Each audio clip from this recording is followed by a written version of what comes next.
नमस्कार दोस्तों, स्त्री काल के यूट्यूब चैनल पर आप सबका बहुत बहुत स्वागत है।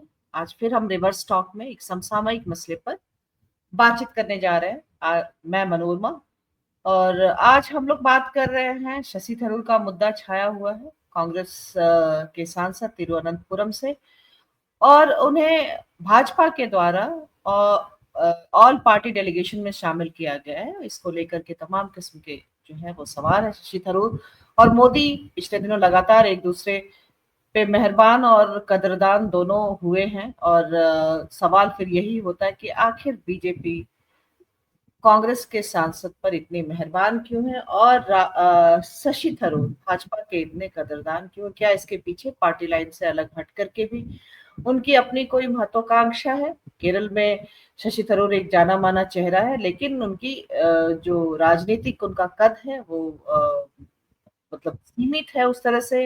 यूडीएफ की बात करते हैं तो, और भाजपा वहां लगातार बेहतर कर रही है। अभी फिलहाल उसका 19 दशमलव समथिंग उसका वोट शेयर है, मतलब कुछ परसेंट है, और मतलब 19 साढ़े 19 मान सकते हैं।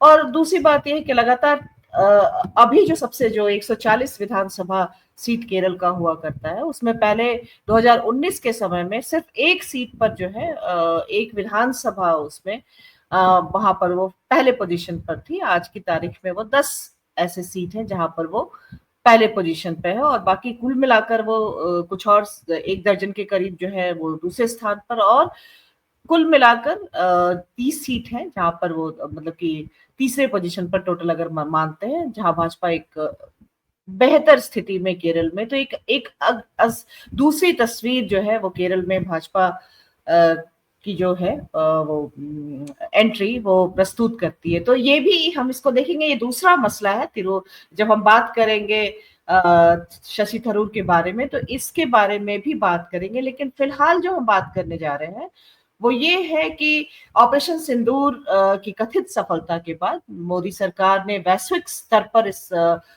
इसका एक कूटनीतिक पे जवाब देने की कोशिश करी, क्योंकि इसको लेकर के कई तरह के जो है बातें अंतर्राष्ट्रीय स्तर पर है, और देश में भी बाहर भी इसको लेकर के किरकिरी की तरह से है, भ्रम है और आलोचना है। ये तमाम चीजें हैं। कूटनीतिक रूप से इसको हार बताया जा रहा है, या फिर भारत की जो स्थिति है वो कमजोर बताई जा रही है। तो ऐसे में मोदी सरकार ने ये फैसला किया है अंतर्राष्ट्रीय प्रतिनिधिमंडल भेजने का तमाम देशों में, जो ऑपरेशन सिंदूर की स्थिति के बारे में भारत की स्थिति को मजबूती से पेश करेंगे। तो इस कड़ी में सरकार ने शशि थरूर का नाम अमेरिका के लिए जो बहुदलीय प्रतिनिधिमंडल भेजा जा रहा है उसमें घोषित किया है। और तो इसके बाद से ही ये इसकी बात हो रही है। ये राजनीति जो है इसके पीछे की तमाम तरह के सवाल है। देश का एक तबका इसको शशि थरूर को शामिल किए जाने को एक सशक्त रूप से भारत की आवाज रखने के रूप में देख रहा है, क्योंकि उनका एक अंतर्राष्ट्रीय प्रोफाइल है। वो संयुक्त राष्ट्र संघ में लंबा काम करने का, एक समय में वो कोफी अन्नान के समकक्ष में महासचिव के पद के लिए भी एक दावेदार माने जाते रहे थे।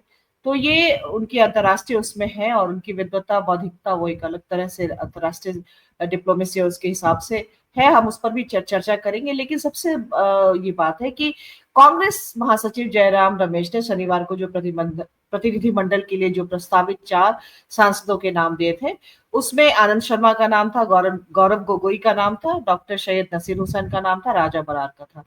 लेकिन जब भाजपा ने अपनी तरफ से सूची पेश किया तो उसमें शशि थरूर के अलावा मनीष तिवारी, सलमान खुर्शीद और अमर सिंह का नाम था। तो ये बिल्कुल एक पार्टी की का जो फैसला होता है उससे अलग एक पार्टी के स्तर पर उन्होंने भाजपा ने तो एक अपनी तरफ से निर्धारित किया। तो एक पार्टी की अपनी कार्यशैली में उस हस्तक्षेप का भी मामला ये बनता है, क्योंकि कोई भी पार्टी वो जिसको भेजना चाहती है वो उसके एकाधिकार का मामला बनता है। यह कोई भी उसमें से। और दूसरा ये बात है कि कांग्रेस की अपनी सहमति उसको लेकर के कितनी है। हालांकि शशि थरूर के मामले पे कांग्रेस के प्रवक्ता उनकी डायरेक्ट आलोचना करने से बच रहे हैं, लेकिन ये सवाल फिर भी उनकी तरफ से उठाया जा रहा है कि शशि थरूर का नाम और बाकी और जो नाम है उसको क्यों फिर हटाया। जो 4 नाम है, सिर्फ शशि थरूर ही नहीं, बाकी और जो नाम कांग्रेस ने भेजे थे उनका नाम क्यों हटाया गया। तो ये भी एक सवाल है। तो हम इसी सब पर बात करेंगे कि क्या है जो है क्या शशि थरूर जैसे नेता को कांग्रेस हाशिए पे धकेल रही है, तो ये इसलिए क्यों पार्टी लाइन से अलग उन्होंने बात की है, इससे कांग्रेस को नुकसान होगा या शशि थरूर को फायदा होगा, और क्या यह थरूर और बीजेपी के नजदीक आने का संकेत है, और जैसे मैंने पहले भी बात की कि केरल की राजनीति में क्या यह दोनों के लिए नई संभावनाओं की शुरुआत है।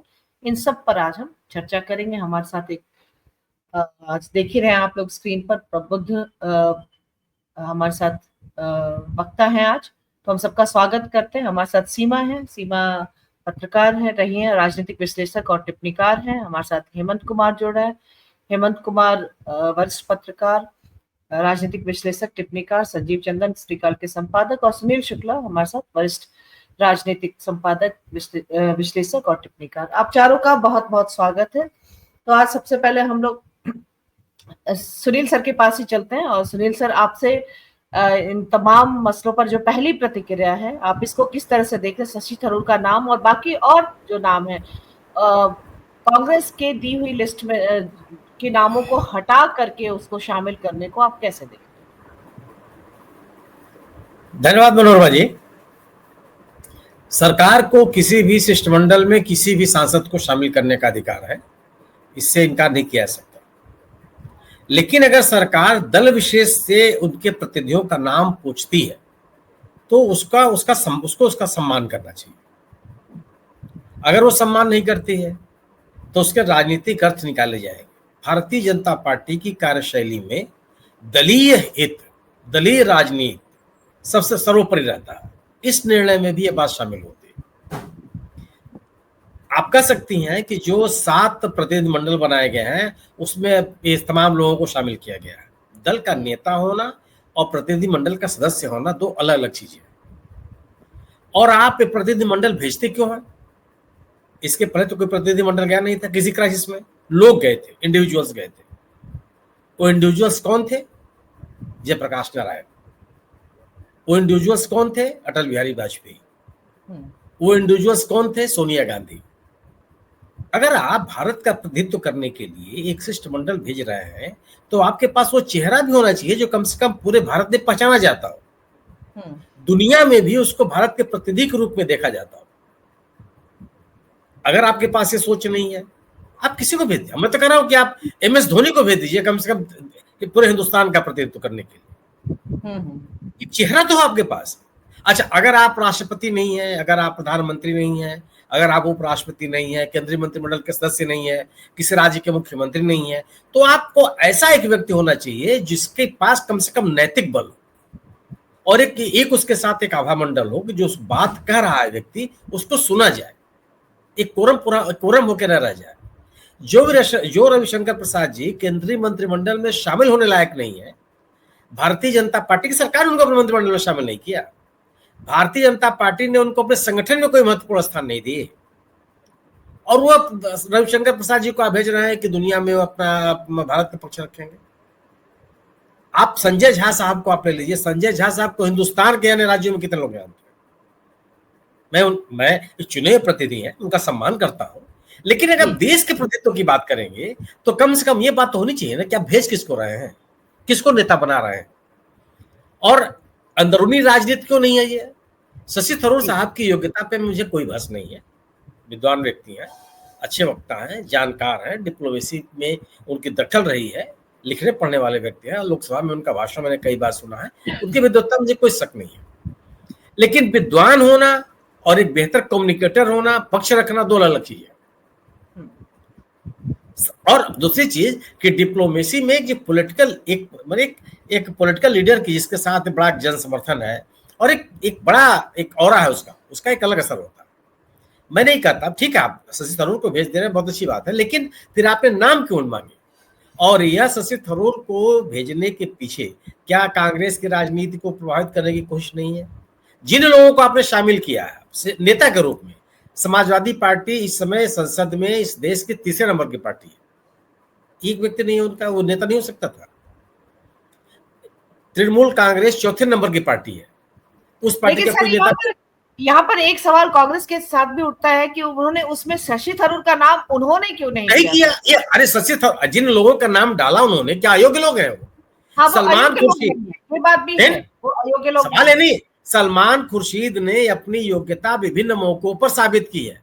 जी, इसके पहले भी वो इस तरह के डेलीगेशन से रहे। आनंद शर्मा तो खुद विदेश उसमें मंत्रालय से संबंधित रहे थे, उनका अपना सवाल प्रोफाइल था। सवाल ये है, गौरव गोगोई का जो परफॉर्मेंस है लोकसभा में सभी देख चुके हैं।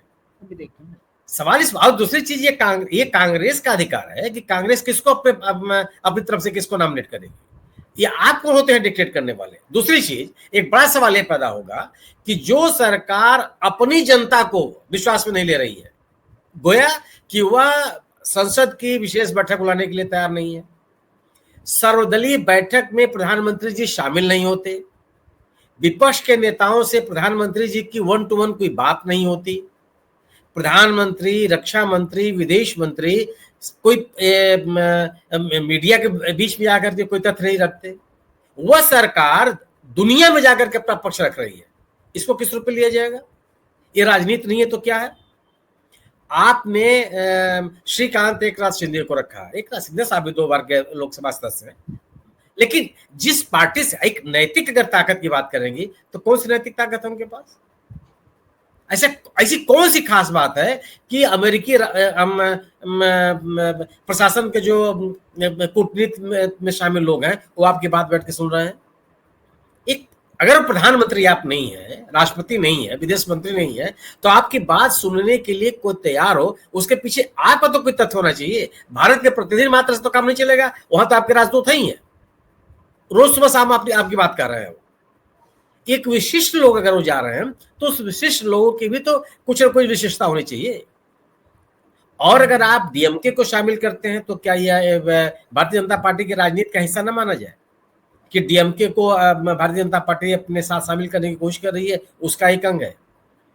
यह ना माना जाए कि जो एनसीपी शरद पवार और एनसीपी जो आज इस समय भारतीय जनता पार्टी के अजीत पवार का गुट है, इन दोनों के बीच में एकता को बढ़ाने के लिए इस तरह की कोशिशें की जा रही हैं जिससे कि एनडीए की ताकत और बढ़े। 7 में से 4 तो एनडीए के लोग हैं। मैं विजय पन्ना साहब की योग्यता पे कोई बहस नहीं करता, विद्वान आदमी है, मैंने कई बार लोकसभा में सुना है, लेकिन सवाल है ना कि अगर आप देश को प्रतिनिधित्व करते हैं, जयप्रकाश जी किसी संसद के किसी सदन के सदस्य नहीं थे, देश सरकार ने उनको भेजा क्योंकि वाकई एक चेहरा थे हिंदुस्तान के, लोकतंत्र के, समाजवाद के बड़े समर्थक के रूप में, बड़े अध्येता के रूप में, बड़े विद्वान के रूप में, और जनता के जनप्रतिनिधि के लोग, एक जिसको लोकनायक कहते हैं, लोकनायक के रूप में उनकी एक आभा थे, वो गए। तो यहाँ पे सर ये ज्यादा बड़ा सवाल प्रतिनिधि मंडल के और लोगों को से ज्यादा बड़ा सवाल शशि थरूर और कांग्रेस वाल, क्योंकि एक कंटिन्यूअस हो रहा है पिछले कुछ 1-2 सालों से अगर देखा जाए तो। नहीं, सवाल है कि कांग्रेस नहीं, आप पार्टी की संतुलित राजनीति को इस राष्ट्रीय विषय पर क्यों लाना चाहते हैं? सवाल तो इस बात का है। शशि थरूर जाने, कांग्रेस जाने, निपटती रहेगी। शशि थरूर साहब को अपनी पार्टी छोड़ कहीं और जाना है, बिल्कुल चले जाए, लेकिन पार्टी की इस राजनीति, अगर पार्टी की राजनीति कुछ वहां हो रही है कांग्रेस में और शशि थरूर में, तो वो पार्टी जाने। इस मौके पर इस तथ्य को उजागर करने की क्या आवश्यकता है? क्या ये मौका है? एक तरफ आप कहते हैं कि पूरा देश एक हो जाए, दूसरी तरफ आप दलीय राजनीति से आप ऊपर उठने के लिए तैयार नहीं होते हैं, तो फिर आखिर ये पूरा अभियान किस बात के लिए? ठीक है, कौन सा संदेश आप दुनिया को देना चाहते हैं? जी ठीक है, मैं सीमा के पास आती हूँ। सीमा जी, आपको क्या एक तीर से 2 शिकार करने की कोशिश की जा रही है भाजपा के द्वारा? एक जो अपनी किरकिरी हुई है उसको लेकर के अब इनको सफलता पर जो है, और तब जबकि आप देख रहे हैं कि एस जयशंकर ने आज क्या बोला है कि पाकिस्तान को पहले इन्फॉर्म कर दिया गया था उसके बारे में, ऑपरेशन के बारे में, कि सैनिक ठिकानों पर ही हमला किया जाएगा। तो राहुल गांधी ने भी आज इस पर कई सवाल जो हैं रखे हैं और इसका जवाब मांगा है। पूरा देश और सभी को, हर कोई शॉक्ड है इस तरह के रिवोल्यूशन से, इसका मतलब क्या है। और तो एक तो ये है, और उसके बाद अब इस तरह का है। अब क्या लग रहा है ऑपरेशन सिंदूर की सफलता, इसलिए मैंने कथित शब्द यूज किया, सफलता को लेकर इस तरह का डाउट एक मतलब ये भी इस तरह का है कि जिसमें आप अंतर्राष्ट्रीय स्तर पर स्पष्टीकरण देने निकले। आखिर स्पष्टीकरण की भारत को इस जंक्चर पर जरूरत ही क्यों है? और ये भाजपा ने इसके साथ ही एक तो ये करना है कि इसको सफल दिखाना है, तिरंगा यात्रा चल ही रहा है, 10 दिन 23 को खत्म होगा। और ये क्या कहते हैं, और साथ में कांग्रेस के अंदर के इस पक्ष को उभारना, अंदरूनी जो है उसको, कलह को, शशि थरूर के सवाल पर आप इसको कैसे, मतलब आपकी टिप्पणी क्या है? अनम्यूट कर लीजिए।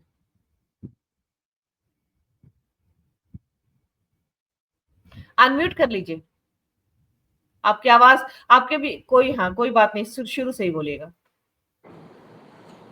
शशि थरूर के डेलीगेशन हेड बन के जाने पे जो के बारे में जो सर का भी कहना है कि उनकी योग्यता पे कोई सवाल नहीं है। सच है कि कॉलोनियल हिस्ट्री में उनके जैसा उनकी जैसी समझ या post independent history, pre independent history में उनकी जैसी समझ किसी की, मैंने तो उनसे अच्छा वक्ता उस पर सुना नहीं है। उसके अलावा लॉ, इंटरनेशनल लॉ और डिप्लोमेसी के स्टूडेंट रहे हैं वो। 29 साल तक उनका स्टिंट रहा है यूएन में, तो एक ग्लोबल सिटीजन रहे हैं। मुद्दों पे, अंतर्राष्ट्रीय मुद्दों पे एक न्यूट्रल और ऑब्जेक्टिव डिसीजन लेने, ये है कोट अंतरराष्ट्रीय मुद्दों और डिप्लोमेसी हाँ, पे अंतर्राष्ट्रीय एक ग्लोबल से बहुत ऑब्जेक्टिवली और न्यूट्रल होके एक डिसीजन लेने की जो उनकी क्षमता रही है, वो बहुत यहाँ पे बहुत बड़ी उनकी योग्यता है।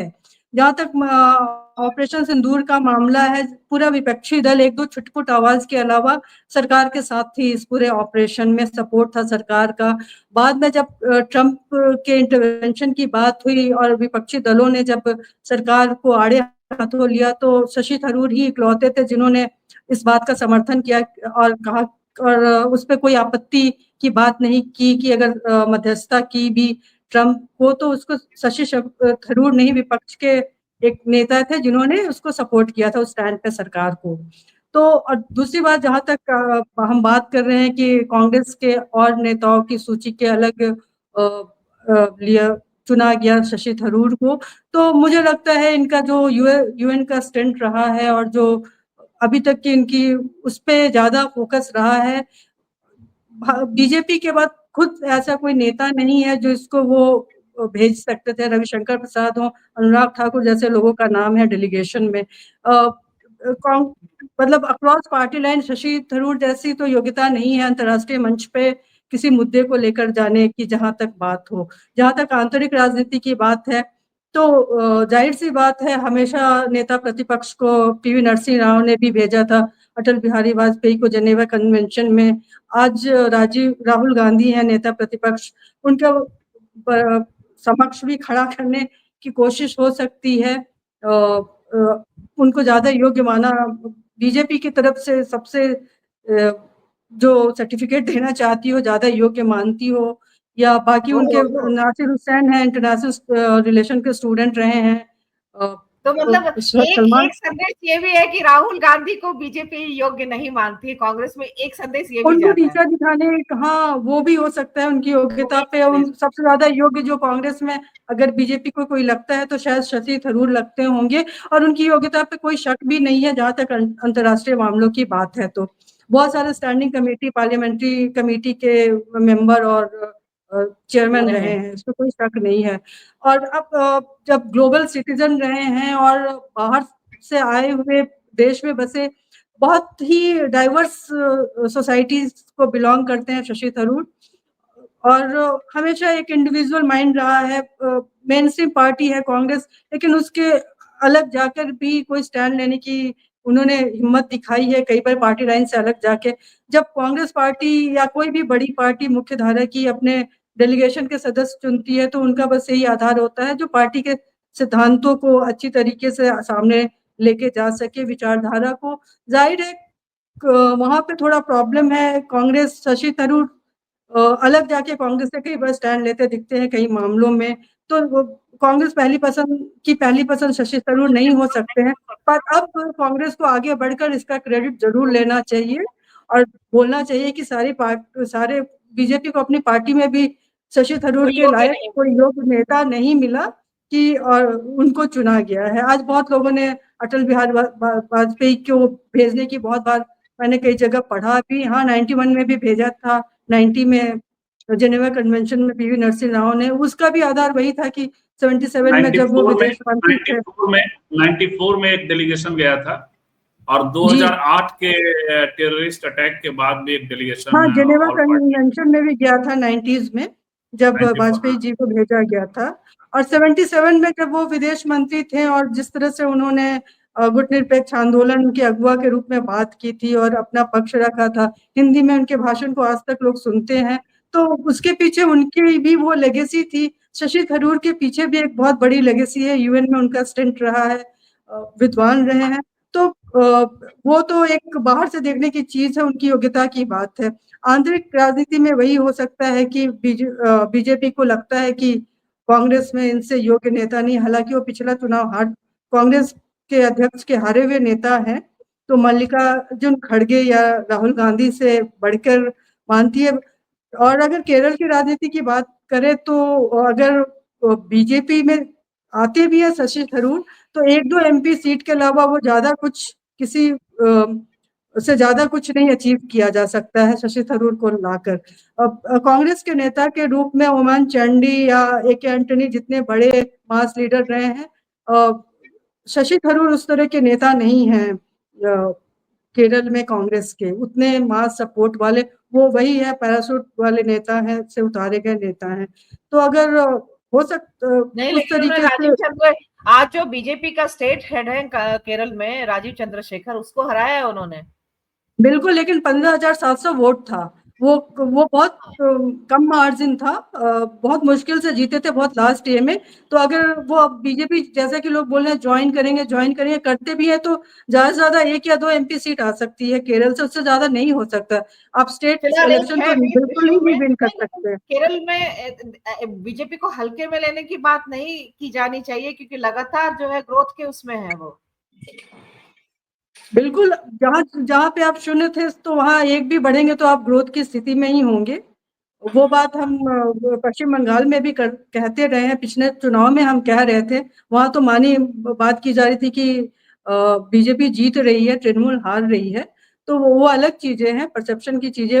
वैसे भी बीजेपी परसेप्शन की राजनीति खेलती है, संकेतों की राजनीति करती रही है, तो बस वही खेल फिर से खेला जा रहा है। और अभी तो ये अच्छा होगा कि कांग्रेस बढ़ चढ़ के इसको क्रेडिट उसका ले और बोले कि हाँ, इतने सारे नेताओं में कांग्रेस का ही कोई लीडर है जो इस लायक था कि अंतर्राष्ट्रीय मंच पे ऑपरेशन सिंदूर को लेकर हमारे मुद्दों को अच्छी तरीके से पेश कर सके।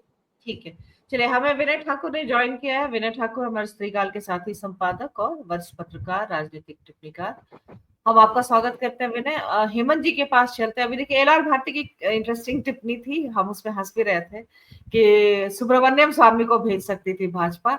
एक और टिप्पणी मैंने मेरे ख्याल से संजीव जी के स्टेटस पे मैंने किसी की पढ़ी थी कि अगला सुब्रमण्यम स्वामी बनाना है शशि थरूर को, भाजपा को। तो ये दोनों को मैं जोड़ रही, वो किसकी टिप्पणी थी मुझे याद नहीं है, लेकिन मुझे याद रह गई कि लोग इस नजरिए से भी देख रहे हैं।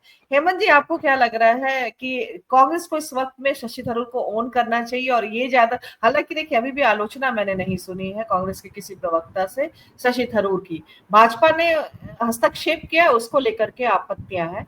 और दूसरी बात है कि भाजपा को हमेशा आता है कि किस वक्त पे कितना वो किसी भी डिबेट को नियंत्रित करती है। इस बार भी जैसे नियंत्रित कर लिया है कि आप प्रतिनिधि मंडल भेज करके बात करने की बात आ रही है, और आप जो सफलता की बात कर रहे हैं ऑपरेशन सिंदूर की, जब आपका विदेश मंत्री ऐसे कह रहा, और ऐसे में आधा से ज्यादा लोग जो है वो शशि थरूर और कांग्रेस डिस्कस करने लग जा रहे हैं।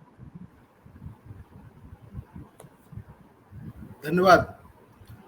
जहां तक थरूर साहब का मसला है, तो मैं समझता हूं कि हो सकते हैं बहुत बड़े विद्वान हो, और है भी, लेकिन निजी विद्वता का क्या मतलब है जब आप किसी विचारधारा की लड़ाई में आप उन लोगों के साथ खड़े हो जाते हैं जिसके बरक्स आप उनके विपक्ष में आप खड़े हैं। तो आप बीजेपी के गोद में खेल रहे हैं, और उसके बाद उनकी विद्वता को लेकर के मुझे लगता है कि बहुत अधिक उत्साहित और ये करने की जरूरत नहीं है। यह वही थरूर साहब है जिन्होंने लिखा व्हाई आई एम हिंदू, और वो उन्होंने तब लिखा था जब काचा इलैया ने लिखा why I am not a Hindu. तो इनको अपने जाति पर भी गौरव है, हिंदू होने पर भी गौरव है। तो इनकी पूरी वैचारिकी जो है वो बीजेपी और संघ से जाकर के मिलती जुलती है। तो थरूर साहब का इस्तेमाल वो कांग्रेस को चिढ़ाने के लिए किया जा रहा है। हास्यास्पद बात यह है कि जब यह सरकार, मोदी जी की सरकार, दुनिया में ये दुनिया को बताना चाहती है कि हमने ऑपरेशन सिंदूर क्यों किया, कैसे किया, तो आप अपना पक्ष वहां मजबूत करना चाहते हैं दुनिया के सामने में, क्योंकि आज की तारीख में दुनिया के तमाम मुल्क जो है वो आपके खिलाफ हो गए हुए हैं। आपके जो सबसे बड़े मित्र ट्रंप साहब जो हैं वो रोज आपको एक तरह से आपकी साख को बट्टा लगा रहे हैं, रोज कुछ नया खुलासा कर रहे हैं। आज भी उन्होंने किया है। तो ऐसे वक्त में जब आपकी साख पर बट्टा लग रहा है, आप विपक्ष के लोगों को चाहते हैं कि वो दुनिया में जाए और अपना भारत का पक्ष रखें, और आप अपने ही यहाँ राजनीति कर रहे हैं उनको लेकर के। और ये कोई नई बात नहीं है। जब वो जो पूरा कॉन्फ्लिक्ट चल रहा था भारत पाकिस्तान के बीच में, उस दौरान जो ये लोग जिस तरह से कांग्रेस पर अटैक कर रहे थे और मनमोहन सिंह की सरकार को याद दिला रहे थे कि वो एक ऐसी सरकार थी जो पॉलिसी पैरालिसिस का शिकार थी, और हम वो नहीं है। आप याद कीजिए कि वो दूरदर्शन का वो एंकर जो है और न्यूज रीडर जो है, अशोक श्रीवास्तव शायद उसका नाम है, वो क्या कर रहा था कि एक ऑपरेशन इन लोगों के खिलाफ भी होना चाहिए, उसमें इनका कांग्रेस अध्यक्ष की तस्वीर लगा करके और उन्होंने एक्स पर लिखा था। तो उनको लग रहा था कि ये लेकिन उसके खिलाफ सरकार ने तो कोई कार्रवाई नहीं की ऐसे लोगों के खिलाफ। तो विपक्ष को आप लगातार निशाना भी बना रहे थे, विपक्ष से आप समर्थन भी मांगते हैं। विपक्ष ने तो अनकंडीशनल समर्थन दिया था, तो आपने नाम क्यों मांगे? आपको नाम मांगना ही नहीं चाहिए था। आपको एक सरकार को ये हक है कि सरकार प्रतिनिधिमंडल भेजने के लिए अपनी तरफ से तय कर देती कि फलाने को हमने चुना है, वो जाकर के दुनिया में भारत का पक्ष रखेंगे, तो किसी को ऐतराज नहीं होता। आप नाम मांग करके और उसके बाद उस पूरे नाम को अलग करके उसमें अपने ढंग से लोगों का नाम डाल देते हैं, तो ये तो एक तरह से चिढ़ाने की बात है। इससे साफ होता है कि मकसद आपका दुनिया में अपनी एकजुटता दिखाने, अपने ऑपरेशन को जस्टिफाई करने के बदले कांग्रेस को नीचा दिखाना है। तो आपकी शुरुआत ही गलत ढंग से हो रही है। तो आप कैसे माना जाए कि आप कोई अच्छे मकसद से इस अभियान को लेकर के जाना चाहते हैं दुनिया के सामने में? तो एक तो ये बात है। दूसरी बात जो थरूर साहब को लेकर के है, तो थरूर साहब को अगर अपनी अभी उनका जो ये बयान एक आया है, वो मैं अभी देख रहा था, उसमें वो इस बात को जस्टिफाई कर रहे हैं कि जो कुछ हो रहा है देश के लिए मैं कुछ भी करने के लिए तैयार हूँ। उन्होंने कहा कि पार्टी को अपनी राय रखने का पूरा हक है, जैसा कि स्पष्ट है कि यह सरकार का डेलीगेशन है, तो सरकार की अपनी राय थी कि उन्हें इसके लिए, इनको ये समझ में नहीं आ रहा है कि सरकार ने पार्टियों से नाम मांगा था। तो ये सरकार के इस कदम का समर्थन कर रहे हैं, उसको सही ठहरा रहे हैं और कह रहे हैं कि जब भी मेरे देश को जरूरत होगी मैं उपलब्ध रहूंगा और अपने देश के लिए हाजिर हूं। मेरे मुताबिक इसका पार्टी पॉलिटिक्स से कोई लेना देना नहीं है। मेरे घोर पॉलिटिक्स हो रही है, छिछोरापन हो रहा है पॉलिटिक्स के नाम पर। सरकार का छिछोरापन ही तो है ही है कि आप इस तरह का कदम उठा रहे हैं, पार्टी से नाम मांगते हैं और उसके बाद उस नाम को अलग दरकिनार करके अपने ढंग से उसमें नाम डालते हैं।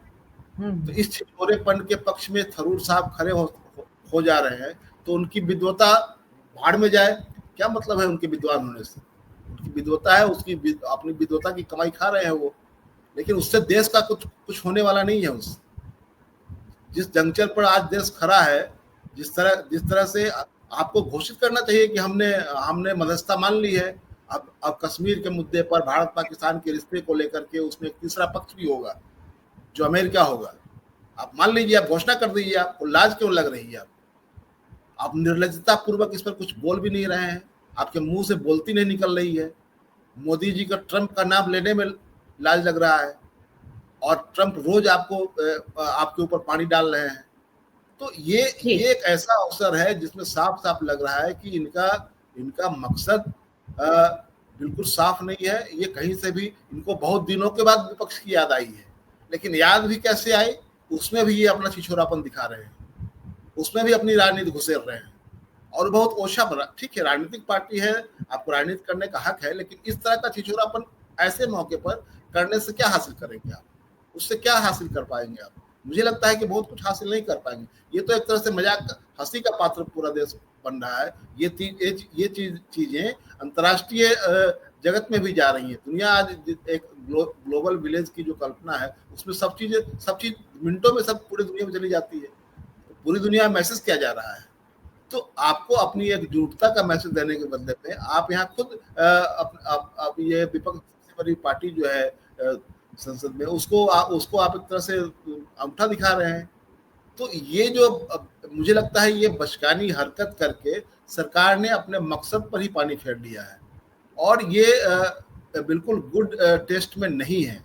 ऐसा करके आप ऐसा करके बहुत कुछ आप हासिल कर लेंगे, ये नहीं है। और आज की तारीख में आप कितना भी कुछ कर लें, आपने एक नया मोर्चा खोल लिया है। आप जान लीजिए कि चीन ने जो रवैया अपनाया हुआ है, उसमें आप खुद कबूल करते हैं कि चीन एक आर्थिक महाशक्ति है, उससे हम नहीं लड़ सकते। लेकिन चीन का जो रवैया है उसमें उस पर तो आपकी बोलती कुछ निकल नहीं रही है। आप तुर्की पर, अजरबैजान पर के बारे में आप निर्णय ले लेते हैं, उनको प्रतिबंधित करते हैं, लेकिन बाकी लोगों के बारे में आप क्या कर रहे हैं? चीन के बारे में तो कुछ नहीं बोल रहे हैं आप। चीन ने तो स्पष्ट लाइन ली है पाकिस्तान के पक्ष में, आप क्या कर लेंगे? कुछ नहीं कर पा रहे हैं। तो ये जो अपने आप में ये सरकार की पोल रोज खुल रही है और उनके सबसे बड़े मित्र जो है ट्रंप साहब, वो रोज उनकी कह लीजिए कि उनकी धोती खोल दे रहे हैं और कुछ नहीं कर पा रहे हैं। वहाँ आप याद कीजिए कि वहाँ जब गए थे ये कह रहे अब की बार ट्रंप सरकार, तो उस समय भी जगहसाई हुई थी कि इस देश का कोई भी प्रधानमंत्री कभी भी इस तरह का काम करने नहीं गया कि किसी दूसरे देश के चुनाव में वो हस्तक्षेप करे, वहाँ किसी के पक्ष में नारेबाजी करवाए। ऐसा तो इन्होंने पहली बार किया, लेकिन उससे भी आपने कुछ हासिल नहीं किया। आपके देश के लोगों को हाथ पांव बांध करके डिपोर्ट किया गया गुलामों की तरह। छोटे छोटे देशों ने ऑब्जेक्शन उठाया और आपने तो उस पर कुछ कहा नहीं। जेलेंस्की ने तो उनके घर में घुस करके उनके मुंह पर तमाचा मारा। क्या कर लिया उन्होंने? उनका कुछ नहीं। लेकिन आप तो भारत में बैठ करके भी कुछ उनके बारे में नहीं कह पा रहे हैं।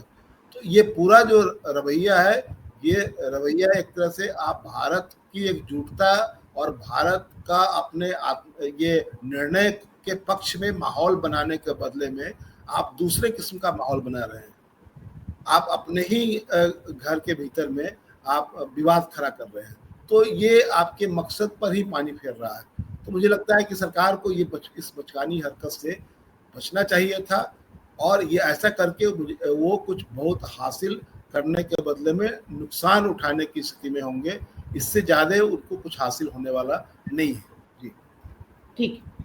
विनय, आपसे क्या आपको लग रहा है कि ये जो कदम सरकार उठा रही है प्रतिनिधि, ठीक है, शशि थरूर का एक सवाल तो है ही, और शशि थरूर को भी लग रहा है कि मतलब सबसे बड़ी बात है, अगर इतने अंतर्राष्ट्रीय डिप्लोमेसी और तमाम चीजों के जानकार है वो, तो उनके हिसाब से भी उनकी तरफ से अप्रूवल देना, क्योंकि उन्होंने अप्रूवल भी दिया है इस मामले पर, कांग्रेस से ज्यादा, कांग्रेस से पहले वो साथ में हुए हैं। तो एक तरह से हम लोग अगर कोई भी उनकी डिप्लोमेटिक समझ को और उनके अंतर्राष्ट्रीय मामलों के मामले में समझ को एंडोर्स करता है, तो फिर क्या वो मतलब उसके बाद तो भाजपा का सारा स्टैंड, क्योंकि वो तो समर्थन में रहे और फिर अब जाके प्रतिनिधि मंडल का वो भी करेंगे, नेतृत्व भी करेंगे, तो मतलब है कि सरकार से पूरी तरह से सहमति रखते हुए उसको अंतर्राष्ट्रीय उस पे जैसे डिफेंड करना है, क्योंकि यही है इसका मकसद कि जो है ऑपरेशन सिंदूर की सफलता के बारे में बताना है। तो कहने का मतलब ये एक विरोधाभास की तरह से नहीं है या फिर सच में मतलब अगर कांग्रेस अगर इस तरह से करती है, मतलब शशि थरूर से अगर सहमति होती है अगर उनकी बातों से आगे चल करके, तो एक तरह से मोदी सरकार को पूरी तरह से वो देना हुआ, सहमति देना हुआ इस मसले पर। ये तो कांग्रेस के लिए स्थिति बन जाएगी ना। सिर्फ उनके सांसद का चयन करने का नहीं है, बात यह है कि शशि थरूर साथ भी हैं उसके, और उसी को जाकर के उसी के बारे में बात करने वाले हैं।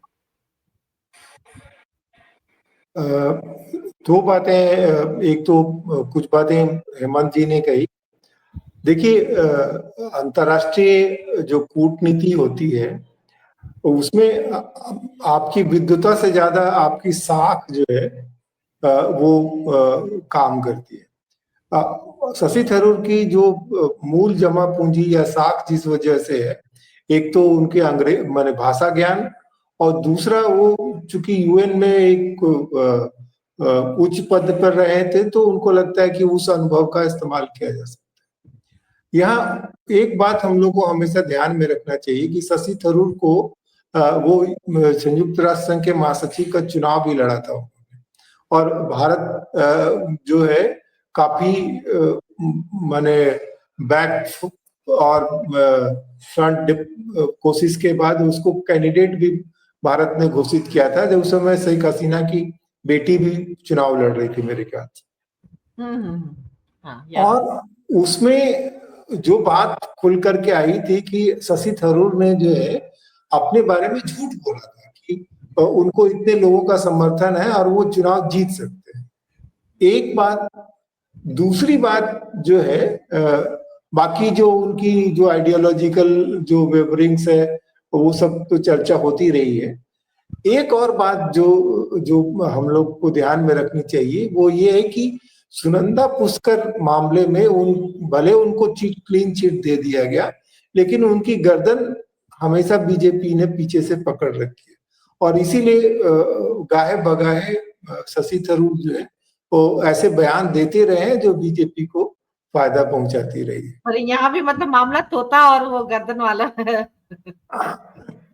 एक और तथ्य जिसकी तरफ मैं ध्यान दिलाना चाहूंगा कि जो लड़ाई हुई थी सुनंदा पुष्कर, बाकी वो स्टेट फॉरेन मिनिस्टर होते हुए उनकी ललित मोदी से किस वजह से लड़ाई हुई, उन्होंने आईपीएल का टीम कैसे खरीदा, सुनंदा पुष्कर से उनकी शादी कैसे हुई, वो एक तरफ है।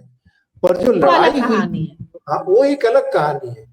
और जो लड़ाई जिसकी वजह से हुई थी और उसमें जो बात आई थी कि मेहर तरार से के साथ ये होटल में पकड़े गए थे और उसके चलते जो है सुनंदा पुष्कर को बहुत बुरा लगा, इसकी चर्चा है। मैं चूंकि बहुत बड़ा खोजी पत्रकार हूं, लेकिन ये चीजें इंटरनेट पे आई थी कि मेहर तरार के चलते, और मेहर तरार जो है जिनके ऊपर आरोप लगता रहा है कि वो डबल एजेंट की तरह काम करती रही, उनके जो है अपने पंजाब के सीएम उनके साथ रिलेशन कैसे हो, वो स्पेकुलेशन की बात है, वो बात भी मेरे ख्याल से कोई सोर्स नहीं है उसका। हाँ, नहीं, पर वो माने उसका कोई पुष्टि नहीं कर सकता है, लेकिन उसकी चर्चाएं काफी रही है इंटरनेट पे, है ना। वो पंजाब के जो कैप्टन अमरिंदर सिंह के साथ भी उनके अच्छे वो रिश्ते रहे। मेहर तरार पाकिस्तान की जो पत्रकार हुई ना, मैं नाम अगर लेकिन हाँ ठीक है, वो सब कुछ वो अलग शशि थरूर का अपना वो एक अलग वो रहा है। लेकिन मेरा कहने का सिर्फ ये है कि शशि थरूर को चुन करके बीजेपी जो नैरेटिव्स को पूरी तरह से अपने कंट्रोल में रखना चाहती है, और वो ये चाहती है कि कांग्रेस के पास जो है कोई प्राइमरी सोर्स इन सारे दौरों का, और ये अपना वर्जन ये भी नहीं भूलना चाहिए कि इन सारे मसलों को सबसे ज्यादा आउट ऑफ प्रोपोर्शन अगर किसी के द्वारा किया गया है तो भाजपा के द्वारा ही किया गया है। चाहे वो सुनंदा पुष्कर की आत्महत्या हो, उसको लेकर के शशि थरूर पर इल्जाम हो, इन सबको भाजपा ने ही तो इसको मुद्दा बनाए रखा लंबे समय तक। हाँ, पर लेकिन शशि थरूर उसको लेकर के बहुत बीजेपी के प्रति जुझारू नहीं रहे, हमलावर नहीं रहे, और बीच बीच में उनके बयान ऐसे आते रहे जो बीजेपी के प्रति सॉफ्ट रहे। हाँ ठीक, आपने पहले ही वो लाइन तो बोल दी थी ना कि मतलब वो एक मसला है जिसपे उसको सेट करने की कोशिश उनको की जा सकती है, सुनंदा पुष्कर के मामले में जो क्लीन चिट मिलने वाली बात है, तो वो एक माना जा सकता है भीतर की तरफ से, माना जा सकता है। बाकी इस पर हमलावर भी तो भाजपा ही उनको लेकर भाजपा ही रही थी, तो वो इस्तेमाल करने के लिए हमलावर रही होगी, ये साफ साफ निकलता है इससे। हाँ, वो दवा, पर उससे ज्यादा मामला ये कि शशि थरूर जो है वो बहुत ही महत्वाकांक्षी व्यक्ति है, और कई बार वो ऐसे बयान देते हैं जिसकी उनसे उम्मीद नहीं कि जैसे वो कैटल क्लास वाला उनका बयान हो या तमाम। तो मेरा कुल मिलाकर के ये कहना है कि एकमात्र शशि थरूर ही जो है विशेषज्ञ और भाषा विद्वान नहीं थे, जिनको कांग्रेस ने जब उनको नहीं आगे रखा था तो एक नाराजगी लेकर के कुल मिलाकर के भाजपा की जो शैली है वो शैली प्रश्न चिन्ह में है कि ऐसे समय में जब हमको पूरी तरह से एकजुटता दिखाने की जरूरत है, वैसे समय में एक जो मुख्य विपक्षी पार्टी है उसको नाराजगी लेकर के भी जो है आपको बहुत एक्स्ट्रा ऑर्डिनरी अगर रहता शशि थरूर का तो वो एक अलग बात है, पर इस तरह से नाराज करके ले जाने का वो कोई बहुत औचित्य नहीं दिखता है। और ये बात सही है कि अभी जो ऑपरेशन सिंदूर है उसको लेकर के बीजेपी इस मोह से उबर नहीं पाई है कि उसका वो घरेलू राजनीति में कितना वो राजनीतिक फायदा उठा सकती है, और वो मैसेजिंग में उनके जो नेता है कई बार जो है ऐसे बयान देते हैं जिसका नुकसान उठाना पड़ता है समाज को भी और पार्टी को भी उठाना पड़ रहा है उसके बयानों से। अभी मामला जो है वो एक ऐसी जगह पे है जहां हमको चूंकि हमने लड़ाई के समय देखा कि कोई भी बड़ा देश जो है हमारे पक्ष में खुल करके नहीं आया था, और अमेरिका ने बैकडोर से तो हमारे खिलाफ ही जो है चीजें इस्तेमाल की, चाहे IMF के द्वारा लोन दिलाने की बात हो या तमाम चीजें हो। तो ऐसे समय में हमको जो है वो घरेलू राजनीति के दबाव को बिल्कुल किनारे करके हमको विश्व जनमत को अपने पक्ष में करना है, तो हमको छोटी राजनीति को भूल करके करना चाहिए था, इसको हमको ख्याल रखना चाहिए। ठीक है, चलिए हम संजीव जी के पास आते हैं। संजीव जी, आपको क्या लग रहा है कि ये घरेलू ये ज्यादा बड़ा मसला जो है भाजपा के लिए घरेलू राजनीति को ही साधने का है, अंतर्राष्ट्रीय स्तर पर जो है इसमें जितना हो सकता था, जितनी किरकिरी हो सकती थी वो हो चुकी है, और जो स्पष्ट तौर पर अपने एक दिन में आपके प्रतिनिधि मंडल किसी देश का सामरिक जो है इंटरेस्ट कहीं से ना तोड़ सकते हैं ना कहीं जोड़ सकते हैं, वो बहुत से बहुत उसमें बोलेंगे ही, और क्या उससे ज्यादा आपका सामरिक इंटरेस्ट जो है या स्ट्रेटेजिक डिप्लोमेटिक रिलेशनशिप दो लोगों के दो स्टेट के उसके बीच होता है, तो वो जो है स्थितियां वो है ग्लोबल पॉलिटिक्स का जियोपॉलिटिकल जो है इस एरिया में जो है वो स्थितियां उसी तरह से हैं। तो क्या बहुत फर्क, क्या ये भी इससे घरेलू राजनीति को ही साधने की कोशिश है मोदी की? मनोरमा, मैं एक चीज याद सिर्फ दिलाना चाहता हूँ, कभी कभी निजी संबंध भी जो है अंतर्राष्ट्रीय कूटनीति में भूमिका निभाते हैं, जिसका उदाहरण नजमा हेपतुल्लाह ने ईरान को 1971 के समय में अपने राजा के साथ संबंधों का इस्तेमाल करके ईरान को भारत के पक्ष में करने में किया था। तो वो भी एक, जैसे बीजू पटनायक के संबंध थे, तो वो भी एक मसला है, उसमें इतना थोड़ा याद है। चलिए, और दूसरा ये है कि शशि थरूर के तमाम उसके बावजूद भी जो हम अभी टिप्पणियों में भी हम कि बहुत पेट्रियार्कल रहे हैं उनके जो हैं, और वो गर्व से जो है ब्राह्मणवाद इन सबका पोषण ही करते हैं, लेकिन अंतरराष्ट्रीय राजनीति पे जो है शशि थरूर एक विषय है, उस पर बाद में आते हैं इंडिविजुअल शशि थरूर क्या है। लेकिन जो ये डिसीजन लिया गया, एक तो ये चलन रहा है कि लोग एक डेलीगेशन जाए और बात को रखे। विनय जी ने जो कहा कि नजमा हेपतुल्लाह वाला एक उदाहरण दिया, तो शशि थरूर इंपॉर्टेंट होंगे अपने UN के रिश्तों के कारण और दूसरे कारणों से, ये सही है। दूसरी बात कि 4 डेलीगेशन जाएगा और कांग्रेस के 4 लोग होंगे अलग अलग, ये US वाला डेलीगेशन है। इसके अलावा अभी और डेलीगेशन को जिसमें 4 नाम मांगे गए थे, चारों के चारों नाम बीजेपी सरकार ने खारिज कर दिया। बीजेपी नहीं कहेंगे, सरकार ने खारिज कर दिया, 4 अपने नाम दे दिए। उन 4 नामों में सलमान खुर्शीद हैं, मनीष तिवारी हैं और एक हैं सलमान खुर्शीद, मनीष तिवारी और एक सुनील गौरव गोगोई, आनंद शर्मा, मनीष तिवारी, गौरव गोगोई और एक पंजाब वाले आनंद शर्मा और गोगोई का नाम कांग्रेस ने दिया। नासिर हुसैन है, सैयद नासिर हुसैन। इन तीनों का नाम खारिज कर दिया मनीष तिवारी, उसकी जगह मनीष तिवारी, सलमान खुर्शीद, गोगोई का नाम भी खारिज किया। एक अमर सिंह और अमर सिंह। तो ये 4 का अलग अलग ये करेंगे। अब सवाल है कि अब देखिए बीजेपी और मालवीय का जो तंत्र है वो अपना हिसाब से घरेलू पॉलिटिक्स में ये भी चल रहा है कि गोगोई को इसलिए नहीं लिया कि उनकी पत्नी, अरे भाई तो इनका वाला भी विवाद भी तो विनय जी जो कह रहे हैं जो अपुष्ट है, वैसी ही चीज गोगोई का मामला है। तो आप ये है बीजेपी चाहती तो इसको, इस चलन को, इस शालीनता को, पार्लियामेंट्री डेमोक्रेसी को कायदे से फोन करके राहुल जी को या फिर खड़गे साहब को बदलवा लेती, कहती कि भाई हमको शशि थरूर चाहिए, इनके इंटरनेशनल रिलेशन अच्छे रहे हैं, वहां काम किया इन्होंने, लेकिन इनको बितंडा भी करना था, इनको कांग्रेस को उस जगह पे ले जाना था। तो ये इसलिए इन्होंने खेल किया। अब देखिए मनीष तिवारी G20 वाले हैं, थोड़े थोड़े असंतुष्ट बताए जाते हैं, पंजाब में पॉलिटिक्स के लिए मुफीद हैं इनके लिए, बीजेपी के लिए। शशि थरूर भले ही 1-2 जगह पे प्रभाव रखते हो, लेकिन जब हाथ बड़ी पार्टी रख देती है तो केरल में इंपॉर्टेंट हो सकते, इसलिए वो शशि थरूर भी उधर है। और बाकी सलमान खुर्शीद साहब हैं, सलमान खुर्शीद अभी है, ठीक है, वो बने हुए हैं, उनका अपने हिसाब का अपना काम करते हैं, एनजीओ है उनका, सारा सिस्टम है, सब अपना एक कथा कहानी, लेकिन सब है। तो ये कुल मिलाकर के बीजेपी एक बितंडा खड़ा करने की कोशिश की। उस बितंडा को कांग्रेस चाहती तो खत्म कर सकती, खुश हो सकती, यदि वो इसको बहुत बड़ा इशू नहीं मानती। सुना है कि नोटिस दे दिया गया है शशि थरूर को, और लोगों के बारे में भी नई खबर आई है कि आप तय करिए कि आपको पार्टी लाइन पे जाना है या आपको ये करना है।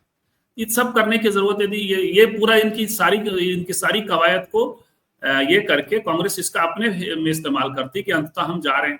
लोगों को कहाँ पता कि इतना पुराना स्मृति या ये चीजें नहीं रहती हैं ज्यादा, कि कब अटल जी को भेजा गया था, कब राजीव गांधी ने अटल जी को घुटने के इलाज तक के लिए भेज दिया, यूएन में ये करके भेजा, तो ये चीजें नहीं रहती है। तो वैसे में ये चक्काती, और कह भी रही है कांग्रेस का, केरल कांग्रेस ने जो ट्वीट किया है वो पहला ट्वीट था। दिल्ली का रिएक्शन अलग है, केरल कांग्रेस का अलग रिएक्शन हो गया। केरल कांग्रेस ने कहा कि इनके पास अपने लोग नहीं हैं, काबिल लोग नहीं, हमारा काबिल आदमी भेज दिया अध्यक्षता के लिए। ये पहला ट्वीट है केरल कांग्रेस का। तो ये पोजीशन यदि दिल्ली का भी हो गया था तो, लेकिन वेणुगोपाल जी हैं वहां बैठे हुए, तो उसका कोई उपाय नहीं है। राहुल जी को फोन करके उसके बाद जो है राहुल जी का ये हो सकता है ईगो पैम्पर कर दिया, क्या कर दिया, इसके बाद ये चीजें इतना बड़ा मुद्दा बन गया, जो बनना जो चाहती थी बीजेपी, उसमें खेल गए। इंडिविजुअल शशि थरूर का मामला है तो मैं हेमंत जी से एकदम सहमत हूं। उन्होंने हर बार 2 चीजें, महत्वाकांक्षा भी बड़ी है। आप सबरीमाला वाले मामले में देखिए, सोनिया गांधी की लाइन थी जो प्रोग्रेसिव लाइन, लेकिन इन्होंने क्या लाइन लिया, इनके कंस्टिट्यूंसी में आता है, हम आप जानते हैं, पार्टी से अलग जाके, उसमें सोनिया गांधी ही अध्यक्ष थी शायद, या कार्यकारी अध्यक्ष थी 2018 में। उसके बाद उस समय जब राहुल जी योगी वाली मुद्रा में थे, यानी योगी से जब लड़ रहे थे, तो उस समय वो हिंदुत्व की बात करते थे, हिंदुत्व पे उनका लेख आया था, तो इन्होंने एक किताब लिख मारी, क्योंकि इनको लगता है था कि हमारी भूमिका पार्टी में बढ़ाई जाए। तो राहुल जी के ऐसा नहीं है, ये महाजनायनगता सपंथा किया है इन्होंने, बड़ा आदमी जिधर जाता है उधर ही जाना चाहिए, ये वाला कर चुके हैं। तो ये नहीं हुआ तो राहुल जी सोशल जस्टिस पे आए, तो उस समय सोशल जस्टिस भी करने की कोशिश की इन्होंने, और बाबा साहब की जीवनी लिख दी। तो ये दोनों चीज कर चुके हैं, लेकिन मूलतः जो है ये आप सबरीमाला के एग्जाम्पल से उससे, तो कांग्रेस में शायद ये मिसफिट हो रहे हैं। किन कारणों से हो रहे हैं, सिर्फ वेणुगोपाल कारण है, या आगे बढ़कर हो सकता था वो भी यदि मैनेज हो जाता, खड़गे साहब के टाइम में चुनाव नहीं लड़ते तो शायद अलग होता। तो ये एक प्रसंग है। बाकी तो खैर सुनंदा पुष्कर और इनका जो कथा है वो सब जो है सो है जी। लेकिन ये पूरे मामले में कांग्रेस को जिस कोने पर धकेल रही है बीजेपी, और उसका वो फायदा उठाने की कोशिश करेगी, इंटरनेशनल कलर देने की कोशिश करेगी। जी। ठीक है। कुछ अगर टिप्पणियां होगी तो हम लोग डिस्प्ले करते हैं और उस पर ही छोटी छोटी सी टिप्पणी हम लोग लेंगे, अगर कुछ डिबेट को आगे बढ़ाने वाली होगी तो। इस राउंड में बहुत छोटी छोटी सी टिप्पणी, ताकि हम 10-15 मिनट में बात खत्म कर सके। सुनील सर, आपको लग रहा है कांग्रेस इस पर बैकफुट पे जा चुकी है? नहीं, मुझे नहीं लगता। कांग्रेस ने जो बात कही है वो एक दल के रूप में भी उसने सही कहा है, और शशि थरूर को लेकर के जो उसकी आपत्तियां हैं वो एक दल के रूप में उसका ये कहना जायज है। अगर उसने जो नाम दिए हैं, अगर दल के प्रतिनिधि के रूप में आप मांगते हैं तो कांग्रेस के इस निर्णय का सम्मान किया जाना चाहिए। अगर आप शशि थरूर को इतना ही विद्वान मानते, शशि थरूर आज तो पढ़ाई किए नहीं है। जब 2014 में ये सरकार आई है तो क्या उस समय तक शशि थरूर के पास कोई योग्यता नहीं थी? ये 10 साल में इन्होंने योग्यता हासिल की है क्या? जब इनको कहा गया था कि 50 करोड़ की गर्लफ्रेंड, इन्हीं को बढ़ता आरोप लगा था। आरोप लगाने वालों को पता नहीं था कि शशि थरूर कितने काबिल आदमी है। बिल्कुल। शशि थरूर को हराने के लिए बीजेपी ने जान लगा दी केरल में। क्या उस समय पता नहीं था कि ये शशि थरूर कितने काबिल आदमी है? और अगर आपको काबिलियत ही देखनी है तो यशवंत सिन्हा किसी से कम काबिल आदमी है। इन्हीं की पार्टी के में रहे हैं, वो इनकी सरकार में मंत्री रहे हैं। उनके पुत्र जयंत सिन्हा भी अंतरराष्ट्रीय संस्थानों में काम कर चुके हैं। वो भी ऐसा नहीं है कि लिखोड़ा पत्थर है, उनकी भी काबिलियत जबरदस्त रही है। भारतीय जनता पार्टी को क्यों नहीं भेज देती? सुब्रमण्यम स्वामी साहब की योग्यता के बारे में कोई बहस ही नहीं है, तो डंगे की चोट पे कहते हैं और बात भी अपनी कहते रहते हैं। वो हार्वर्ड में पढ़े हैं, पढ़ाए, सब बात कहते हैं। भारतीय जनता पार्टी भेज दे, अपने मंत्रिमंडल में उनको शामिल कर ले। आप राष्ट्रीय मुद्दों पे, राष्ट्रीय हित के मुद्दों पर अगर आप राजनीति करेंगे तो आप मैसेज आप जो देना चाहते हैं वो नहीं जाएगा, संभव नहीं है। आप मैसेज क्या देना चाहते हैं? कि देश एक है, और काम क्या कर रहे हैं कि हमारे लिए दलीय हित बहुत महत्वपूर्ण है। तो कैसे मैसेज दे लेंगे आप? अगर क्या अंतरराष्ट्रीय मंच पर ये खबर माने लोगों को पता नहीं होगा दुनिया में कि विपक्षी दलों को किस तरह से विश्वास में लेने की कोशिश की गई? क्या ये दुनिया में खबर नहीं होगी कि जो संसद में दूसरे और तीसरे नंबर की पार्टी है उसका कोई प्रतिनिधि इसमें शामिल नहीं है? कौन सा मैसेज दे रहे हैं आप? एक शशि थरूर को लेकर के कांग्रेस को कारण करने की स्थिति, ये बनती बात नहीं है ना। कांग्रेस ने तो एक तरह से अपनी बात कही कि हम सरकार के साथ हैं। यह बयान भारतीय जनसंघ और बीजेपी ने कभी नहीं दिया। बीजेपी ने 1948 का मामला हो, 62 का मसला हो, 65 का मसला हो, 71 का इशू हो, हर मसले पर भारत सरकार का विरोध किया। ताशकंद समझौते का विरोध किया था भारतीय जनता पार्टी ने। इस कदर तो बीजेपी या उस समय का जनसंघ भी कभी सरकार के साथ नहीं खड़ा हुआ। कांग्रेस तो खड़ी रही, सभी विपक्षी दल खड़े हुए। विपक्षी दलों के साथ सरकार ने कब उनको विश्वास में लेने की कोशिश की? क्या यह दुनिया को पता नहीं है कि सम्मानित प्रधानमंत्री जी किसी सर्वदलीय बैठक में शामिल नहीं हुए? विपक्ष के नेताओं से 1-to-1 उनकी कोई बातचीत नहीं हुई। और आपके राजनयिक की कितने बड़ी विफलता है। कई दर्जन देशों की आपने यात्रा की है, कई दर्जन। कहां है वो देश? सवाल इस बात का है कि आप अपनी कूटनीतिक विफलताओं को इस बिना पर राजनीतिक द्वंद दिखा करके आप उसको खत्म नहीं कर सकते। और लोगों के जहन में है, इन आरोपों से आप बरी नहीं हो सकते। कांग्रेस कारण हो जाएगी इस मसले पर, मुझे नहीं लगता। बल्कि कांग्रेस का स्टैंड ठीक है कि मेरे प्रतिनिधि जो ये हैं सो हैं, और जिन लोगों का नाम भी उन्होंने, अगर गौरव गोगोई के खिलाफ कोई आरोप है उनको जेल में डाल दीजिए आप। अगर कोई आपके पास प्रमाण है तो कौन मना कर रहा है आपको? आप कहिए कि ये प्रमाण, आरोप मत लगाइए। आप सरकार में हैं, आरोप लगाने के लिए थोड़े बने आप। जी ठीक है। सीमा जी, आप कूटनीतिक विफलता आप भी देख रहे हैं, कूटनीतिक विफलता को डिफेंड करना। हमारे सारे पैनलिस्टों, एलएस पटेल हमारे सारे पैनलिस्टों को भड़काते रहते हैं। आज सुनील सर को भी भड़का रहे हैं। कल किसी और को भड़काया था इन्होंने, गलत चैनल पे आ गए आप। ठीक है। ये आते हैं, सीमा जी, ये आते हैं, सही जगह पटेल जी, मैं सही जगह हूँ। सीमा जी, कूटनीतिक विफलताओं को डिफेंड करना शशि थरूर के अपने उसके लिए भी जो है वो बहुत मुश्किल होगा। वो खुद उनका अपना जो है क्रेडिबिलिटी, विश्वसनीयता, जिसका इस्तेमाल भाजपा करना चाहती है अंतर्राष्ट्रीय स्तर पर, उनकी अपनी साख पर वो बैकफुट पर तो कहीं नहीं आ जाएंगे इसको डिफेंड करते हुए। और और दूसरी तरफ जो पार्टी में अपना जो गैस हो गया है वो अलग ही बात है। शशि थरूर मुझे लगता है कि पहले भी स्टैंड ले चुके हैं ऑपरेशन सिंदूर पे, जो ट्रम्प की मध्यस्थता का उन्होंने सपोर्ट किया है, ऐसा नहीं है उन्होंने किया है। और शायद ये और दूसरी फायदा भी उठाने की कोशिश है जो आंतरिक कलह है कांग्रेस की, और अब तो और भी खुल के आ गई है जिस तरीके से बाकी चयनों को दरकिनार करके शशि थरूर को भेजा गया है। और शशि थरूर बहुत खुश होके इस चीज को बोल भी रहे हैं कि मैं देश के लिए जो भी काम आना चाहता हूं मैं आऊंगा। तो मुझे लगता है अच्छे वक्ता हैं, बात अच्छी तरह से रख पाएंगे।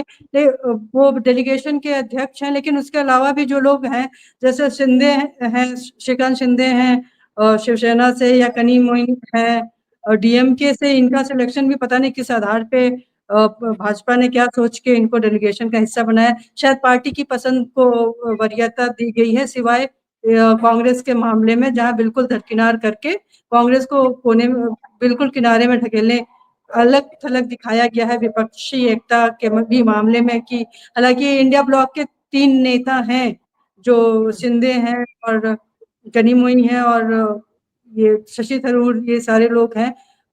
फिर भी कूटनीतिक विफलता तो क्या, जब रक्षा राज्य मंत्री स्टेट मिनिस्टर थे एक्सटर्नल अफेयर के शशि थरूर, तब उनको आईपीएल के मुद्दे में अपने स्टेक पे उनको 20 से इस्तीफा देना पड़ा था, बस 11 महीने के लिए वो मंत्री रह चुके हैं।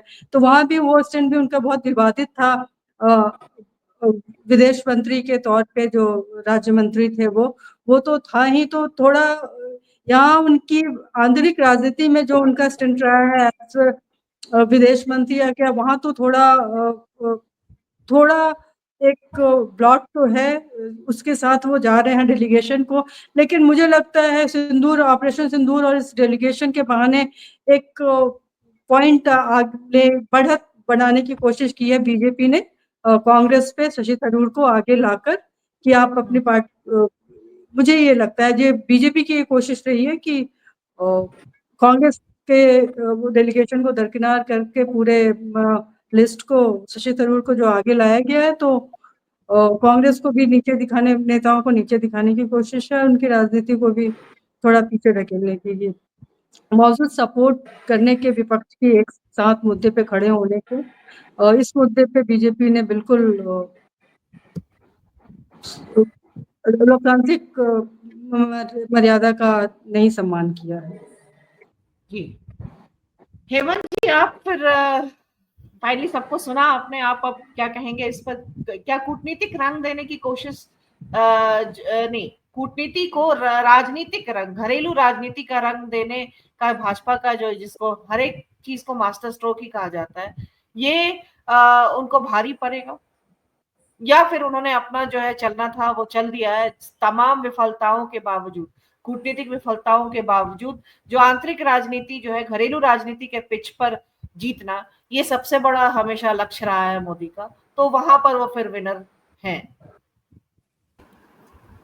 जी, ये मुझे लगता है कि जो ये पूरा विवाद है इसको लेकर के, इसमें साफ साफ है कि ये दो विचारों की जो एक लड़ाई है, उस लड़ाई को भी इसमें देखने की जरूरत है कि शशि थरूर को किस रूप में देखा जाता है। शशि थरूर कांग्रेस में राहुल गांधी की लाइन के बिल्कुल खिलाफ है, वो जाति जनगणना के खिलाफ है, वो सोशल जस्टिस के प्लान पर उनके खिलाफ है। तो एक वैचारिक लड़ाई भी है, उसको भी सिंबलाइज करने की कोशिश है। और निश्चित रूप से ये जो तरीका अपनाया गया है वो बिल्कुल ये है कि आपने जो दलों की जो अपनी का जो सम्मान है उस और उनकी जो आज़ादी है उस पर आप हमला कर रहे हैं। आप उनको अपना प्रतिनिधि तय करने का भी अधिकार उनको नहीं देना चाहते हैं। तो एक तो ये है। दूसरी बात यह है कि कांग्रेस को इस बात में बिल्कुल डिफेंसिव होने की जरूरत नहीं है। और हम लोग जो सोच रहे हैं कि कांग्रेस को कॉर्नर कर दिया गया और कांग्रेस को चुप हो जाना चाहिए और कांग्रेस को सरकार से मेल मिलाप की बात करनी चाहिए, मैं समझता हूँ कि ये बिल्कुल नहीं, देश के विवेक पर थोड़ा हम लोग को भरोसा करना चाहिए। ऐसा नहीं है कि लोग इतने मूर्ख मगज हैं कि उनको पता नहीं है कि बीजेपी क्या कर रही है। तो बीजेपी जो कर रही है उसकी आलोचना तो होनी चाहिए। आप जब आप बताइए कि जब ये मांग हुई कि संसद की बैठक बुलाई जाए, विशेष बैठक बुलाई जाए, तो इसको भी आप कह दीजिएगा कि ये देश विरोधी काम है। संसद की बैठक बुलाने की मांग कर रहे हैं और इस तरह की चर्चाएं भी शुरू हुई थी, तो क्या यह मांग नहीं की जाए, इससे चुप लगा दिया जाए? तो यह समझना है कि सरकार जो कुछ भी करे, हमने ठीक है, विपक्ष ने कहा कि हम आपके साथ खड़े हैं, लेकिन आपके साथ खड़े होने का मकसद मतलब ये नहीं होता है कि आप विपक्ष को लतियाते रहें और विपक्ष उसको चुपचाप सुनता रहे। तो ये जो रवैया है इनका, वो बिल्कुल उसी तरह का है। हम आपके साथ खड़े हैं, लेकिन आप हमारा सम्मान ही नहीं कर रहे हैं, आप हमारी अहमियत को रेखांकित ही नहीं कर रहे हैं। तो इस मसले पर कांग्रेस अगर स्ट्रांग स्टैंड लेती है तो बिल्कुल वो सही है। और इसको ये नहीं माना जाना चाहिए कि कांग्रेस उनके जाल में फंस गई और अरे आप जाल बिछा रहे हैं, हम उस जाल को काटने की कोशिश करेंगे और बताएंगे कि आप ये गलत कर रहे हैं। आपका जो रवैया, ये देश के लोगों को बताना पड़ेगा। भाई देखिए, ये नाम मांगते हैं और अपने ढंग से तय कर लेते हैं। ये देश की साख बचाने के लिए लोगों को भेजना चाहते हैं और यहाँ पर अपने दल के जो विपक्ष के लोग हैं उनकी साख पर आप हमला करते हैं। उनकी साख का कोई ध्यान नहीं रखते हैं, उनके सम्मान का, उनके निर्णयों का कोई सम्मान नहीं करते हैं आप। तो ये मुझे लगता है कि ये बहुत जरूरी है। और ये मैंने जो कहा कि ये पूरी एक वैचारिक पोजीशन लेने की भी स्थिति है, क्योंकि शशि थरूर आज की तारीख में अगर बीजेपी की ओर जाते हुए दिख रहे हैं तो वो अपनी उस वैचारिकी के साथ जा रहे हैं जिसमें वो ब्राह्मणवादी विचारों के साथ, जातिवादी विचारों के साथ बिल्कुल ही अपने आप को पैबस्त पाते हैं और बिल्कुल सांप्रदायिक लाइन पर वो जा रहे हैं। तो ये उनमें उनकी विद्वता को, मैंने पहले ही कहा, उनकी विद्वता को गोली मारी है, उसका कोई मतलब नहीं है। ये वैचारिक पोजीशन लेने की जरूरत है। बीजेपी ने उनको एक ऐसे व्यक्ति को सामने किया है जो राहुल गांधी के रास्ते से के खिलाफ है, जो राहुल गांधी के रास्ते का निषेध करता है। ये मैं समझता हूँ। ठीक है विनय, आप अब ये जो बयान है पाकिस्तान को जानकारी दे देने की आतंकी हमले के बारे में, उसके बाद फिर इस तरह के वैसे भी पहल का क्या आप इसको, मतलब इसका कूटनीतिक पहल का क्या आप देख रहे हैं यहाँ पर? तब जबकि अब ये तो ये भी तो मास्टर स्ट्रोक ही है इनका कि इनका जो है एस जयशंकर जो है ये बयान दे रहे हैं कि इन्होंने जो है जानकारी दे दी थी। इसके बाद इस तरह के तमाम खास तौर पर, मतलब कि आप एक विश्लेषक के तौर पर इसको किस तरह से देख रहे हैं? मैं एक सेकंड बोलना चाहूंगा उस पर। विनय जी बोल ही रहे हैं, लगता है वही बोलने जा रहे हैं। नहीं आप बोलिए। वो ट्रिकी खेल है। वो लोगों ने, विपक्ष ने, वो तो करना, विपक्ष अपना पक्ष विपक्ष दोनों माइंड गेम खेलते हैं तो खेल रहे हैं। वो ये थोड़ी कह रहे हैं कि हमने जो है वहां ऑपरेशन करने के पहले कर दिया था। वो कह रहे हैं कि हमने उनको सूचना, यानी ऑपरेशन हुआ, सूचना दी कि हमारा इतना ही टारगेटेड था। ये पूरा भाषण सुनिए, वो मैंने भी सुना। मैंने ऐसे कैसे कोई कर सकता है कि आप टारगेट कर रहे हैं और कह रहे हैं कि हम वही करने जा रहे हैं और ऐसा हो गया।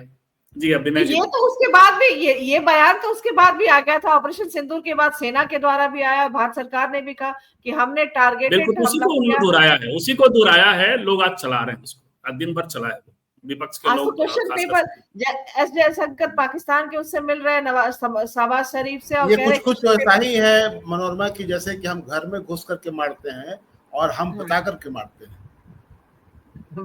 ऐसा भी कर लेगा लोग, भी हो सकता है। यही है, ये डायलॉगबाजी है और क्या है। आप वो कादर खान वाला डायलॉग बोलते रहिए, लेकिन आपको तो सबसे बड़का कादर खान तो आपको ट्रम्प साहब मिले हुए हैं, रोज आपको डायलॉग दे रहे हैं, ऊपर एक से एक डायलॉग मार रहे हैं, आप पस्त हो जा रहे हैं।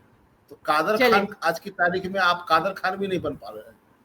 चलिए विनय को सुनते हैं फिर। विनय, मतलब क्या, लेकिन अंतरराष्ट्रीय स्तर पर या देश में जैसे रिसीव हुआ उसके बाद ये कूटनीतिक पहल करने की बात है, तो कैसे आप इसको देख रहे हैं? क्या काम करेगा वो एक साथ दोनों चीज? देखिए, समस्या तब आती है जब एक कूटनीतिक जो है राजनीतिक की तरह व्यवहार करना चाहता है। राजनीतिक जो है उसकी अलग फितरत होती है, उसके बयान अलग होते हैं, और जो डिप्लोमेट्स हैं, अब समस्या ये, जयशंकर जी जो है एज ए डेवलपमेंट उनकी जो बात जो है वो बिल्कुल, पर उनकी जो शैली है वो थोड़ी मुंहफट शैली है जयशंकर जी, और वो अपने हिसाब से एक नए हिसाब से वो बात कर रहे हैं। और जो हमारे पहले की और ये जो अंतर्राष्ट्रीय डिप्लोमेसी जो रही है उसमें जो है इस तरह के बयानों की नहीं, वो एक ढंग से जो शालीनता को हटा करके वो एक नया पुश कर रहे हैं कि नहीं, हमारा जो है हमारी एक नई ताकत है और हम किसी चीज की परवाह नहीं करते। वो अपने पॉलिटिकल मास्टर्स को थोड़ा खुश करने के हिसाब से ये बयान है। जी ठीक है संजीव जी, एक कंक्लूडिंग टिप्पणी। अब शशि थरूर के गेन के ऊपर एक आखिरी बात की, मतलब केरल जो है वो अगर पार्टी की तरफ से नोटिस आप जारी करने की बात, मैंने इसको कंफर्म नहीं किया है, ये होता और अंततः अगर अलग होते हैं वो, तो शशि थरूर का गेन केरल है, भाजपा का भी गेन केरल है। मैंने कांग्रेस बीट के पत्रकार को बोलते हुए सुना लोकमत के, तो कि उनको आज कर दिया गया है, तो इसलिए मैं कह रहा हूँ, खबर भी शायद आ गई होगी। लेकिन ये देखिए, ये जी सरकार को क्वेश्चन करना, सरकार, मैंने शुरू में कहा सरकार चाहती तो सीधे फोन की परंपरा रही है। हम यह जानते हैं कि सोनिया गांधी ने प्राइम मिनिस्टरशिप से डिनाई करने के पहले भी अटल जी को भी फोन किया था। ऐसे कई रिश्ते होते हैं जिसमें आप बात कर सकते हैं, तो आप ये बात कर लेते और नाम बदलवा देते, सरकार और मोदी जी अपनी ओर से तर्क दे देते, बात करते तो ठीक था। उसके बाद कांग्रेस अड़ती तो कांग्रेस की गलती है। यहाँ कोई गलती कहीं कुछ नहीं है, ये बिटंदा खड़ा करने की कोशिश बीजेपी की है। लेकिन कांग्रेस के प्रसंग में मेरी टिप्पणी यह है कि अंदरूनी लड़ाई को मत करिए ना, नोटिस वोटिस ठीक है हो गया, आप सरकार को कॉर्नर करिए।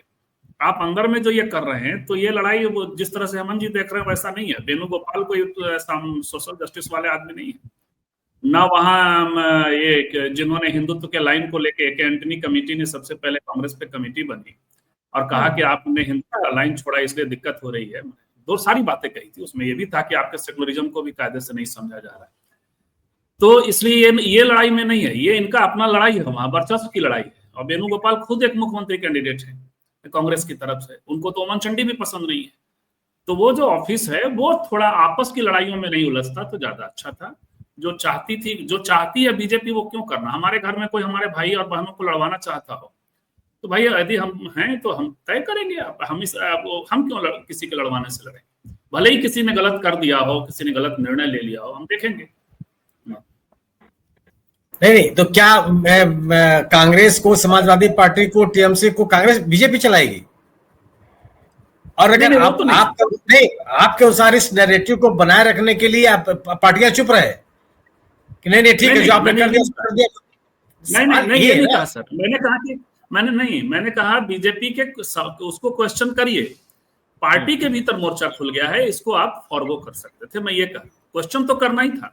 बल्कि यदि आपने जो आप कह रहे हैं कि कई सारी पार्टियों को आप नहीं ले रहे हैं, हालांकि अभी 3 डेलीगेशन और आएगा, जैसे आरजेडी है। संजीव जी, डेलीगेशन का सवाल नहीं है, डेलीगेशन मेंबर्स का सवाल नहीं है, सवाल है कि उसकी लीडरशिप का सवाल है ना, जिनके चेयरमैनशिप पे डेलीगेशन जा रहे हैं। आप तो शामिल बाजा है, उसकी बात अलग है। जिनको आप बना रहे हैं, आप मुझे बताइए कि किसी ऐसे डेलीगेशन में सलमान खुर्शीद मेंबर हो और श्रीकांत एकनाथ शिंदे साहब उसके चेयरमैन हो, ये कौन सा डेलीगेशन है? बिल्कुल बात तो और अगर राजनीतिक दल सरकार के निर्णयों की आलोचना नहीं करेंगे, अगर ऐसा सवाल है ना, जो मुद्दा था, जिस मुद्दे पर सरकार पूरे विपक्ष को होना चाहिए था वो थे, आज जो सरकार कर रही है वो तो कम से कम एकता का परिचय नहीं दे रही है। उस आलोचना से मेरी कोई असहमति नहीं है सर, आप लगता है वो नहीं। मैं कह रहा हूं कि पार्टी अपने भीतर तो वो जो चाहती है बीजेपी उस पे वो वहां भी, और कोई समाज इसमें सोशल जस्टिस उसका संघर्ष नहीं है। वो वेणुगोपाल और इनका ये पूरा केरल पॉलिटिक्स का प्रश्न। सुबह ही केरल पार्टी ने ट्वीट करके स्वागत किया है इस कदम का, और सुबह तक चीजें ओवैसी और इनका और पार्टी की आलोचना की है कि वो मतलब देशभक्ति की बात जो है उसको लेकर के कि जयराम रमेश यहाँ तक चले गए। इन चीजों से बचना चाहिए कि कुछ लोग कांग्रेसी हो, कुछ लोग कांग्रेस में होते हैं, कुछ कांग्रेस के होते हैं। यार ये सब ठीक है, आप करिएगा अंदर में, जब जिस दिन निकाल दीजिएगा शशि थरूर को उस दिन बताइएगा। लेकिन आज आपको सिर्फ सरकार को कटघरे में खड़ा करना था। जो मैं कह रहा हूँ, मैं भी तो वही कह रहा हूँ कि ये चाहते वितंडा खड़ा कर रहे हैं, ये चाहते तो फोन करके चीजें सॉल्व कर सकते। जी आप कुछ बोलना चाह रही है सीमा जी? हाँ, जल्दी से। मैं ये बोलना चाह रही थी कि बाकी के जो कांग्रेस के नेता हैं जिनका नाम दिया गया था वो पूरे के पूरे 100% कांग्रेसी नेता हैं।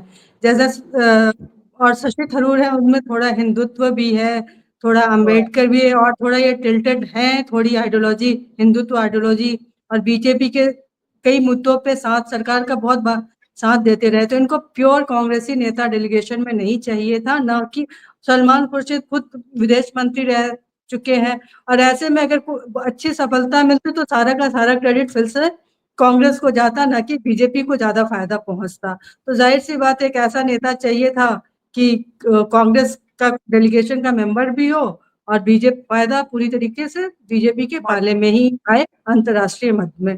तो उसमें ये बड़े बीच बीच के ठीक ठाक रहे, जिनकी अंतर्राष्ट्रीय राजनीति पे पहुंच और पकड़ भी रही है, और ये एक अनुभव भी रहा है। तो हर तरीके से फिट बैठते थे बीजेपी के ये में।